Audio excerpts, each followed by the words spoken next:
This is still a thing. What's up, nerds? It's your boy, the OGGM. I'm opening a soda because reasons. It's about 9 o'clock in the morning here at Site B. It is a cold, gloomy 17th day of February 2024. Yesterday, I got a brief text post on the YouTube. I did a video about Hasbro, and of course, those get responses. And one of the responses was, don't give money to people you hate, support DC20. Or something like that. And my response was, wait, that's still a thing? I mean, I remember that everybody was saying DC20 was the 5e killer. And I remember we checked the page a couple times, but it didn't really seem like anything was going on until I checked out this post. And then I found a live play of it. So I guess it is still a thing. So, okay, Dungeon Coach, I have seen you. I hear you. Let's check out what new is going on with DC20. Is it the 5e killer? Do we need a 5e killer? Then that would be like, I would say, this is the point where I would say, I am perfectly fine with 5e. I love playing 5e. I love running 5e. There's tons of mechanics in 5e I like. I hope whoever grabs the post 2024 D&D 5e crowd does a job with the product, understanding what the product is supposed to be. 5e is 5e when you let it be 5e. And when it is 5e, it works. It's when you try and make it anything other than 5e, it begins to fail.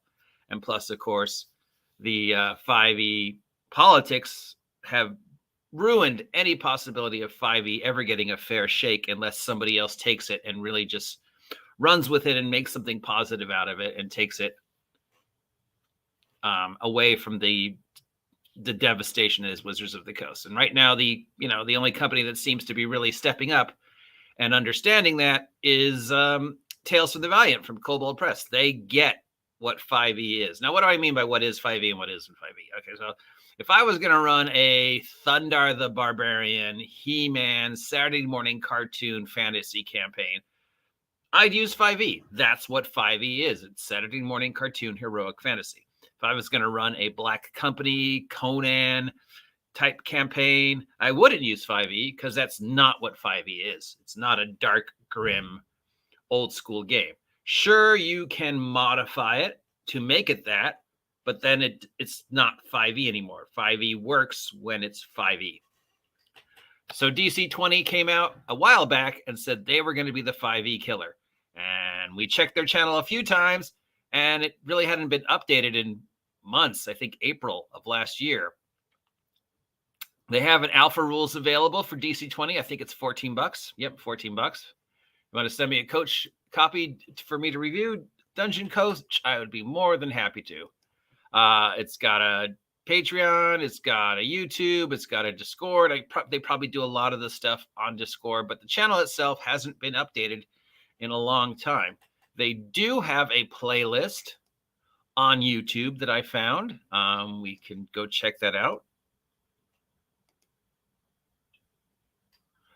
Shattered Entertainment is informing me that it's on Alpha 0.5. So they've made an alpha play test, and then they're making free updates. Let's see. If this is in order, then the last time this was updated was 10 months ago, 9 months ago, 9 months ago, 8. It's a backwards order for some reason. Got to go down to the bottom, I guess.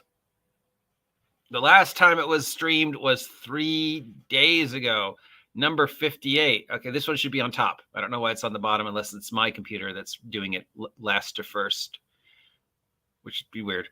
Or I guess maybe he wants you to watch it in order. So a year ago, he started showing you the character creation system, and then he took all the way through it, blah, blah, blah, all the way up to 3 days ago where he's doing Q&A and talking about the play test and attributes. So if you want to watch a complete playthrough of builds and how DC20 works, Dungeon Coach has been putting these up pretty consistency. He's got 14,416 views. It's 58 videos in the series. Let's check out his page. Welcome to the Dungeon Coach. Hello, Dungeon Coach. This is my YouTube. He has got 55.4K subs with 430 videos all about his game and other games and 5e. So definitely a 5e guy. Probably saw what was happening last year with the OGL and 5e, and he'd already been working on home rules, so he was like, I'm going to run with it. And then things went quiet until I saw the post yesterday telling me I should check out DC20. So I went and looked, and then I found a live play of DC20 on our friends comicbookcharactersheet.com. And these guys I respect. They're usually pretty...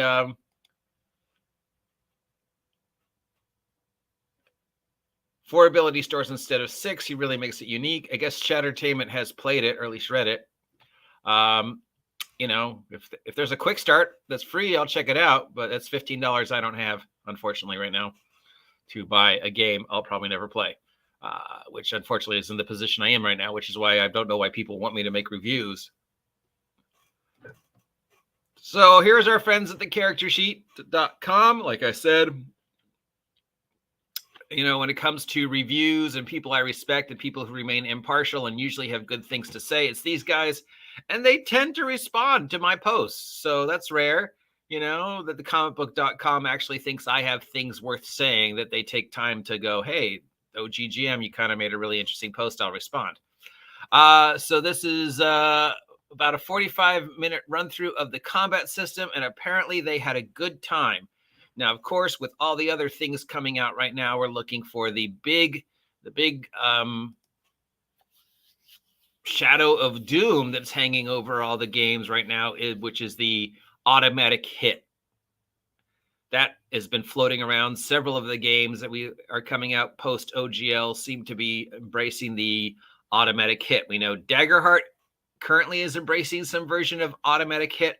We know MCDM is embracing some version of the automatic hit. I think there's another system, maybe Stormlight.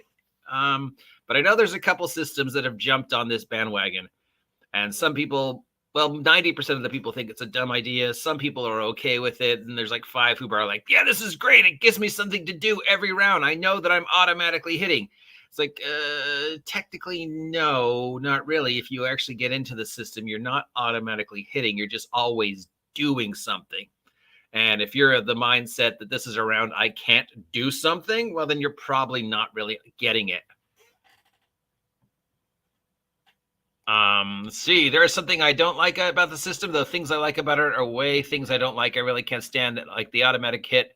I tried it in 5e. It's garbage. So are they doing the automatic hit too? That's a separate topic. We could talk about that. But okay, let's read what everybody said. Okay. Now, I don't think comicbook.com would go through and erase negative comments. They never have in the past. So these all seem to be positive. Love playing it. I've been following it. I enjoyed it. We're looking for anybody who's found anything wrong with it. It's a great showcase. Apparently, this guy said 8 days ago he had some problem with the magic system. Good.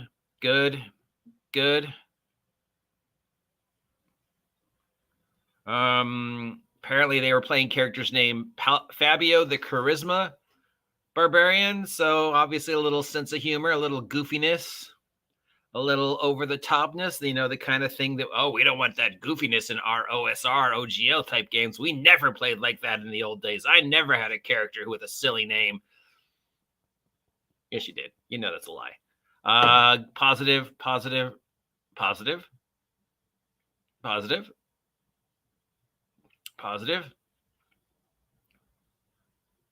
One complaint about somebody got the damage wrong.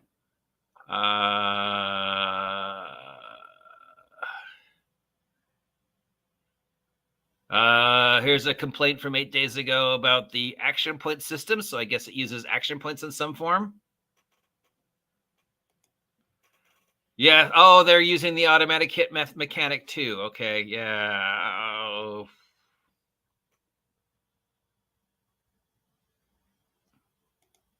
So you automatically hit. The D20 determines how much damage you do plus modifiers. And then I guess there's soak involved on the other side or dodging or whatever. There's a right way to do it, and there's a okay way to do it, and there's a wrong way to do it. I believe it was True 20 that got closest to how that worked, by just making everything a dodge, type thing. This guy's disinterested because there's so many 5e clones out, and then he mentions MCDM and Daggerheart, neither of which are a 5e clone. The only 5e clone that is being successful that I'm aware of is Tales from the Valiant and Level Up 5e that are, 100% 5e fantasy D&D retro clones. There are tons of other games that use 5e. Some of them are great, like Everyday Heroes. Some of them not so much. But MCDM and Daggerheart are not 5e clones. They're probably trying to go for the 5e audience, especially Daggerheart. Who knows what's going on with MCDM? Wait, give me a year. I'm not the jury is out because we have no idea what Colville's doing, or if he's serious, or if it's some kind of fucking scam. So yeah, nothing negative, which is good, because I think these guys are respectable enough that if people have found things wrong in the playtest, they would mark it. Now, that doesn't know what's going on in the Discord, and this guy seems to be positive about it. So if there's a quick start, I will try and find it and go through it. And if Dungeon Coach is listening and wants to send me a copy of the alpha to review, I'm more than happy, or, maybe he'll let me interview him at some point in time. Good luck, Dungeon Coach. Obviously, we want you to succeed. We want somebody out there to present a worthy successor to 5e who understands 5e. Now, we could talk about the whole automatic hit thing, but I feel like that's the topic of a separate video. If you guys really want to talk about that, and what I think about that, that's not really the topic. We're just right now taking a look at DC20. So I have posted links to everything I just showed you down below. If you are curious about DC20, like I said, I'll try and find a quick start if there is one, and we'll go over it again in a couple days. Or if maybe somebody from DC20 reaches out to us, because you know me, I'll sell out. If Dungeon Coach wants to talk to me, I'm happy to talk to him. I am a shill, right? My loyalty can be bought. Speaking of buying my loyalty, now it's time for some shameless shilling. Remember, the best way to support the OGGM is to walk on over to lulu.com, link down below, and pick up 1, 2, 3, 4, any one of the 4 things I have written for the Wretched Vigilantes world. For the Red Room, we've got the core rules, and we've got the 3 supplements, the trilogy, which has a great name, I think. And in the process now, it's done. I'm just waiting for the editor, is the 4th and final book of the Wretched Vigilantes trilogy. So if you haven't had a chance to check it out, it's the best way to support me. Have a great Saturday. And if you guys want me to talk about the 20 automatic hit thing, we can do that. Talk to you later. Stay safe. Good luck, Dungeon Coach.